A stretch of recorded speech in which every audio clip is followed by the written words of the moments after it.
Hey guys, what's up? It's Scott Clark with Scooter Media, and in today's video, I'm going to be reviewing the DJI RS3 Mini gimbal. Let's get into it. The DJI RS3 Mini was released on January 10th, 2023, and is the first mini gimbal in DJI's lineup made for mirrorless cameras.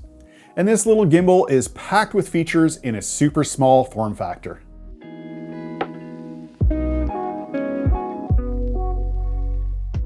Obviously, with the name Mini in the title, it's all about the size when it comes to the RS3 Mini, and it is small. Here it is next to my original Ronin S, and as you can see, it is substantially smaller, and it's also substantially lighter as well, which is why I bought it.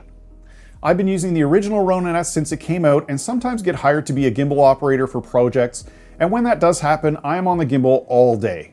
When I use the Ronin S all day, my arms and back get sore, so I thought I'd try out the Mini, and so far it's been great. It weighs 795 grams or 1.75 pounds in portrait mode and 850 grams or 1.8 pounds in horizontal mode, and the reason for the difference in weight is that you remove this arm when using it in portrait mode. The weight difference between my Ronin S at 4 pounds and the Mini at 1.8 pounds is really noticeable and allows me to concentrate more on filming and less on aches and pains.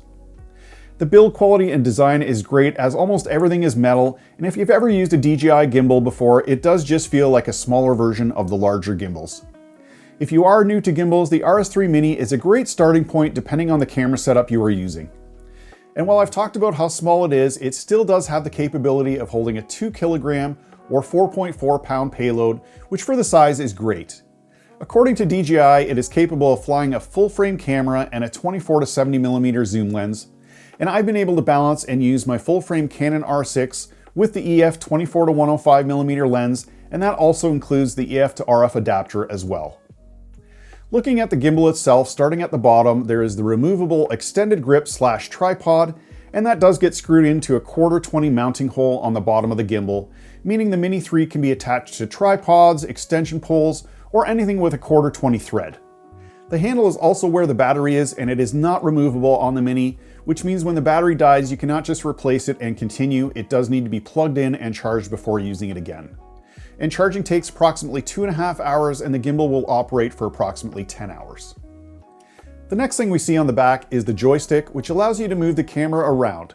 And beside that is the record and shutter button, which allows you to start recording a video or take a photo when the camera is connected through Bluetooth or plugged in with the cable. And then there is the mode button, which allows you to scroll through the different modes. Above that is the 1.4-inch full-color touchscreen, which is for monitoring as well as changing settings on the gimbal.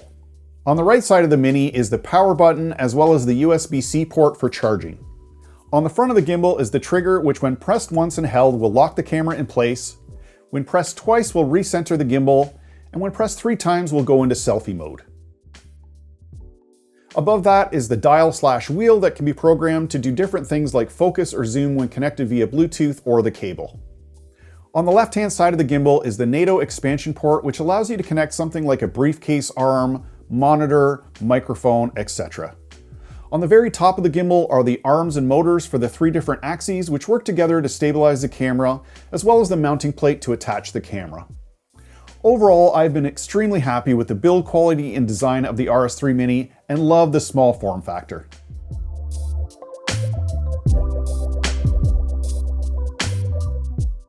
The whole reason for buying the DJI RS3 Mini is for the stabilization, and I can say that the stabilization is great.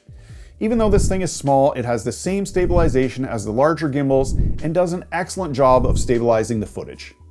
One thing that I have noticed while using this gimbal though is that due to it being so light, you definitely notice the up and down motion when walking more so than on a heavier setup. You definitely want to master the ninja walk when using this gimbal to keep the footage as smooth as possible, otherwise you're going to be adding a lot of warp stabilizer in post. One of the big things with this gimbal is the ability to shoot in vertical mode. With vertical video becoming more and more popular on social media, this is a great feature. In order to use the gimbal in vertical mode, you just have to remove this arm and then slide the mounting bracket onto this vertical arm here, and then mount the camera and balance it, and you're ready to go. There are a few different modes in the gimbal as well, including pan follow mode, which allows the gimbal to follow your panning motion, but it will not tilt up and down. Pan and tilt follow mode allows the gimbal to pan and tilt smoothly, following the motion of the grip. The 360-degree roll mode does just that, in that it allows the gimbal to do a smooth 360-degree roll. And finally, FPV mode allows all three axes to follow the motion of the grip. The gimbal also features the joystick, which allows you to make various pan and tilt motions. And the speed of the joystick can be controlled as well to make everything from smooth cinematic shots to fast jerky motions, if that's what you're going for. The gimbal can also be connected to the camera via Bluetooth or the supplied cable to start and stop the camera, as well as changing various camera functions depending on the camera being used.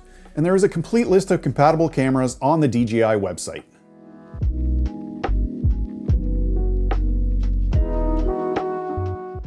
There are also some bonus features within the Ronin app available for iOS and Android users.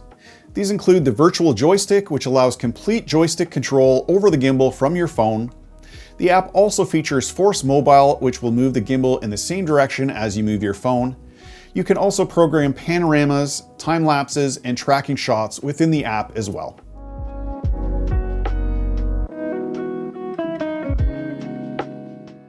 At the time of this recording, the DJI RS3 Mini sells for $429 here in Canada and $369 in the US, and in my opinion, that is a very reasonable price for what you're getting in this small little package.